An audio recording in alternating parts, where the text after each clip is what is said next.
నిన్న అధిష్టానం తీసుకున్న నిర్ణయం రాజకీయ కుట్రలో భాగంగానే ఆ నిర్ణయం బయటకు వచ్చింది. నా పైన కొందరు పనిగట్టుకొని అధిష్టానానికి ఫిర్యాదులు చేస్తూ పోతూ వచ్చినారు.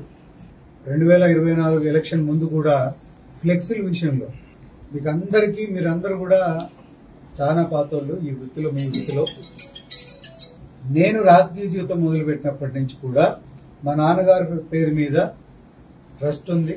ఆ ట్రస్ట్ తరఫున సంఘంలో ఏ రకంగా ఉండాలనే ఒక కొటేషన్స్ అప్పుడప్పుడు వేస్తూ ఉంటాం. అది ట్రస్ట్ చేసే పని, doctor Sai Prasad memorial trust చేసే పని. ఎందుకంటే మా ఫాదర్ ప్రొఫెసర్ కాబట్టి, ఆయన సమాజం బాగుండాలనే ఆలోచనతో ఉన్న వ్యక్తి కాబట్టి ఆయనను స్ఫూర్తిగా తీసుకొని నేను ఈ ట్రస్ట్ స్థాపించడం జరిగింది. అందులో భాగంగానే ఆ రోజు కూడా మేము ఫ్లెక్సీలు వేస్తే దానిపైన కూడా రాద్ధాంతం చేసి ఆ రోజే నన్ను పార్టీ నుంచి సస్పెండ్ చేయించాలనేసి ఆ రోజు కూడా కుట్రలు పన్నినారు. ఆ రోజు వాళ్ళు సఫలీకృతం కాలేకపోయినారు. మరి ఈ మధ్య రామత్పూర్లో పార్టీకి సంబంధించిన జెండా ఎప్పుడు అది 2016లోనో 2017లోనో నేను గడప గడప వైఎస్ఆర్ చేస్తున్నప్పుడు నేను నా సొంత నిధులతో రాష్ట్రంలో ఏ నియోజకవర్గంలో కూడా గడప గడప వైఎస్ఆర్లో జెండా ఆవిష్కరణలు పెట్టుకున్న వాళ్ళు చాలా తక్కువ మంది ఉండొచ్చు. ఆ ఆలోచన పూర్తి నా వ్యక్తిగతమైనటువంటి ఆలోచన, నా సొంత డబ్బులతో చేసినటువంటి కార్యక్రమం అది. దాని తర్వాత 19లో పార్టీ అధిష్టానం వేరే వ్యక్తికి టికెట్ ఇచ్చింది. అది ఆ జెండా కూడా ప్రభుత్వ స్థలంలో ఉంది. ఆ ఫోన్ విలువ 1000 రూపాయలు కాదు. 19లో వచ్చినటువంటి ఇన్ఛార్జ్గా వచ్చినటువంటి మహమ్మద్ ఇక్బాల్ జెండా ఎగరేయలేదు. ఎగరేయాలంటే హిందూపూర్ నియోజకవర్గంలో దాదాపు నేను నాటినటువంటి 250 పైచీలకు ఈ జెండా కర్రలకు జెండాలు ఎగరేయాలి. ఎక్కడ ఎగరేసిన పాపానికి పోలేదు. 2023లో పార్టీ మళ్ళా మార్చింగ్ ఓవర్ని తీసుకుని వచ్చింది. మా జిల్లా కాదు, ఎక్కడో చిత్తూరు నుంచి తీసుకుని వచ్చింది ఒక అమ్మాయిని. ఉండటం బెంగళూరు, ఒక రకంగా చెప్పాలంటే కర్ణాటక అని చెప్పొచ్చు అమ్మాయికి. ఆ అమ్మాయి అన్నా జెండా పెట్టిందంటే ఆ అమ్మాయి కూడా జెండా పెట్టలేదు. ఆ రోజు కమిషనరు 4 గంటల సేపు నాకు పర్మిషన్ కావాలి అని నన్ను అడిగినప్పుడు, రిక్వెస్ట్ చేసినప్పుడు ఆ 4 గంటలకు మాత్రమే నేను పర్మిషన్ ఇచ్చిన. ఆ ఉత్త ఫోన్ ఉంది అందులో. కానీ పార్టీకి రంగారెడ్డి అనే ఒక వ్యక్తి ద్వారా కంప్లైంట్ ఏమి ఇప్పించినారు, రామత్పూర్లో స్వర్గీయ రాజశేఖర రెడ్డి గారి విగ్రహాన్ని నవీనే తీసేసినాడు అని చెప్పి కంప్లైంట్ ఇచ్చింది. అది రెండో ప్రయత్నం. ఆయన తీసేసినాడు, వెంటనే మీరు అతనిపై చర్యలు తీసుకున్నారు. ఏమన్నా న్యాయం ఉందా అనేసి అడుగుతాను. మూడోసారి స్వర్గీయ రాజశేఖర రెడ్డి గారి జయంతి రోజు నేనేం మాట్లాడాను, కార్యకర్తల ముందర 3 ముక్కలు అయిపోయింది పార్టీ హిందూపూర్లో.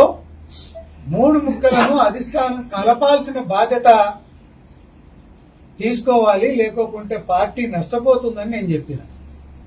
చెప్తే మరి వాళ్ళేం చెప్పినారో, నాయకత్వం ఏం రకంగా ఆలోచన చేసిందో నాకు తెలియదు.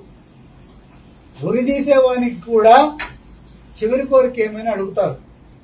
ఏమి, వాడు ఎంతో తప్పు చేస్తే కనుక ఊరేయరు. నేను ఈ పార్టీ కోసం నా టైం ఇచ్చిన, నా డబ్బు ఇచ్చిన, ఇన్ని చేసిన వ్యక్తికి పార్టీ ఈ రకంగా చేస్తా ఉంది అంటే నిజంగా నాకు బాధ అనిపించింది.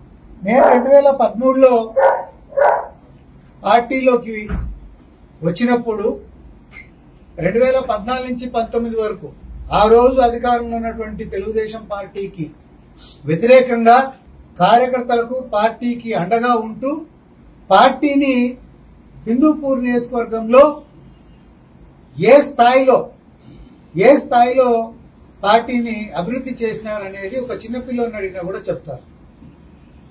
ఎంత కష్టపడినాను, ఎన్ని కేసుల్లో ఇరుక్కున్నాను, ఆర్థికంగా ఎంత నష్టపోయినాను అనేది అందరికీ తెలిసిన విషయం. కానీ జగన్మోహన్ రెడ్డి గారి నిర్ణయం మేరకు 19లో మహమ్మద్ ఇక్బాల్ గారిని తీసుకొని వస్తే ఆ రోజు నేను పనిచేసినాను. 2023లో ఇంకొక వ్యక్తిని తీసుకొని వస్తే దానికి కూడా నేను పనిచేసినాను. చేస్తే పార్టీ ఇచ్చిన బహుమానం ఇది నాకు. నేను చిత్తశుద్ధితో చెప్తా ఉన్నాను, ఇక్కడ ఉన్న భగవంతుల సాక్షిగా చెప్తా ఉన్నా, జగన్మోహన్ రెడ్డి గారు 19లో పెట్టినప్పుడు గాని 23లో వేరే వాళ్ళకి ఇన్ఛార్జ్ ఇచ్చినప్పుడు గాని 24 ఎలక్షన్లో గాని నేను 100% నేను పనిచేసిన. నేను పని చేయలేదు అనేసి వాళ్ళు ఎవరైనా గతంలో పోటీ చేసిన ఇద్దరు ఏ గుడిలోకి గాని మసీదులోకి గాని చర్చిలోకి గాని వచ్చి ప్రమాణం చేస్తే ఆ రోజు నేను శాశ్వతంగా రాజకీయాల్లో నుంచి నేను పక్కకు వెళ్తాను. ఇది మంచి పద్ధతి కాదు. నేను పోటీ చేసినప్పుడు ఇంకొక వ్యక్తిని తీసుకొని వస్తే దానికి కూడా నేను పనిచేసినాను. చేస్తే పార్టీ ఇచ్చిన బహుమానం ఇది నాకు. నేను చిత్తశుద్ధితో చెప్తా ఉన్నాను, ఇక్కడ ఉన్న భగవంతుల సాక్షిగా చెప్తా ఉన్నా.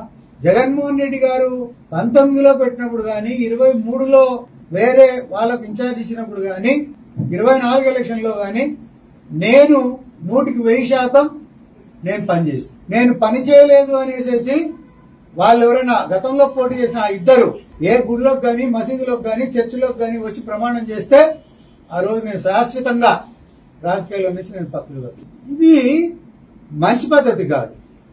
నేను పోటీ చేసినప్పుడు నాకు ఆ రోజు బాలకృష్ణ గారి 15,000 ఓట్లు మాత్రమే తేడా. అంటే 7,600 ఓట్లు 7,550 ఓట్లు నాకు వచ్చింటే నేను గెలిచేవాడిని. మరి ఇక్బాల్ గారు పోటీ చేసినప్పుడు 2019లో విపరీతమైనటువంటి వేవ్ ఉంది వైఎస్ఆర్ కాంగ్రెస్ పార్టీకి.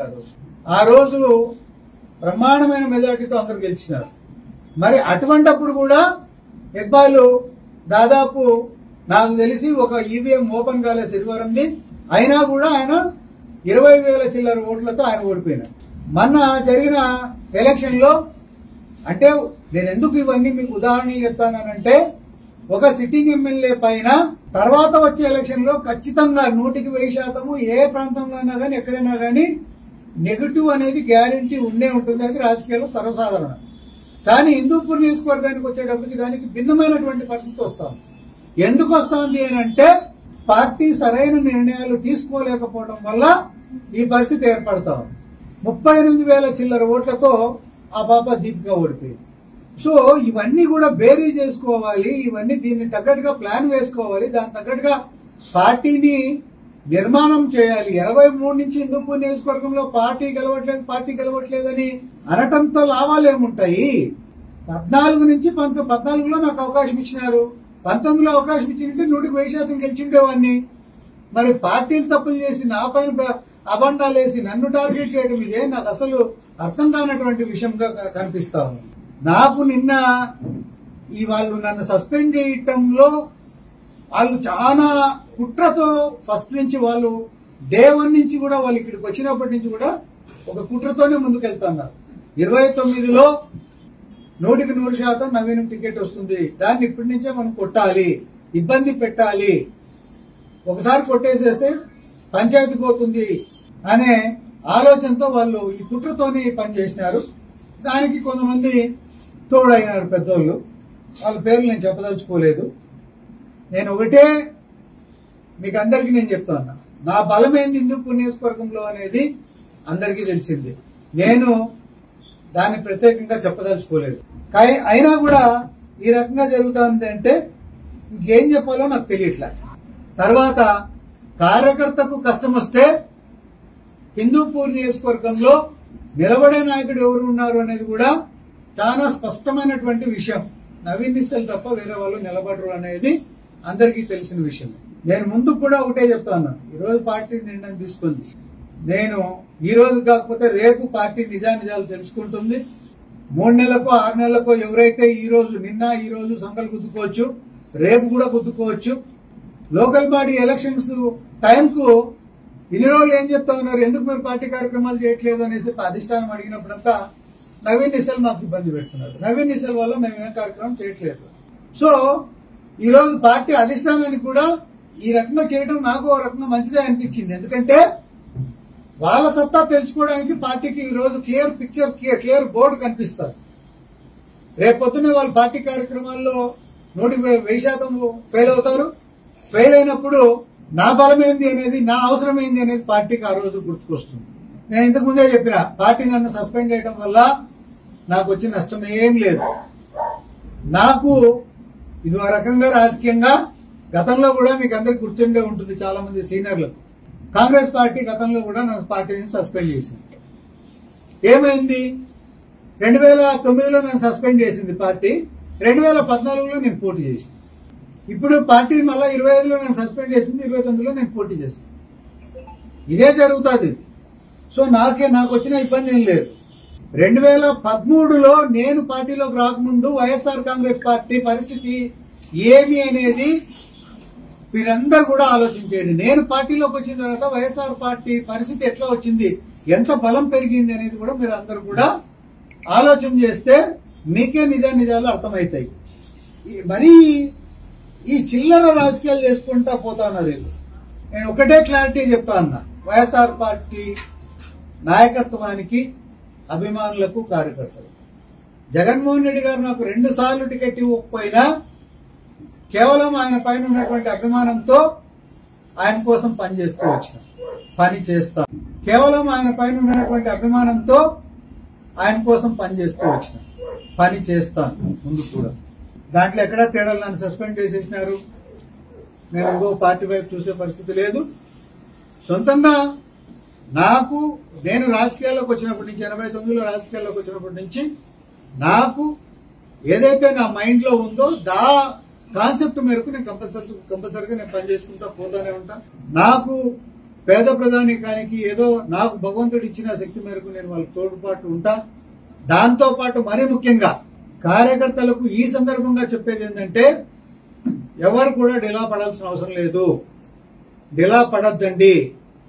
నవీన్ నిశ్చల్ బతుకున్నంత వరకు వైఎస్ఆర్ పార్టీ కార్యకర్తకు గాని, నా మనుషులు జోలుకు గాని ఎవరైనా వస్తే వాళ్ళని ఏం చేయాలనేది నాకు బాగా తెలుసు.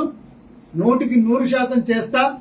నా వాళ్ళ కోసం నిలబడతా, నా వాళ్ళ కోసం ఉంటా, నా వాళ్ళ ప్రతి ఒక్క పనిలోనూ, ప్రతి ఒక్క కష్టంలోనూ వాళ్ళకు తోడుగా ఉంటా.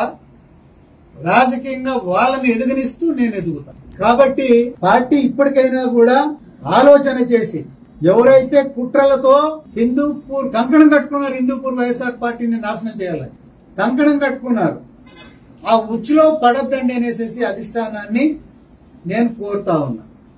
వాళ్ళ ఉచ్చులో పడి పార్టీని ఇక్కడ నాశనం కావడానికి వాళ్ళు చేస్తున్న ప్రయత్నానికి మీరు మద్దతు తెలియజేద్దండి అనేసి నేను కోరుతున్నాను.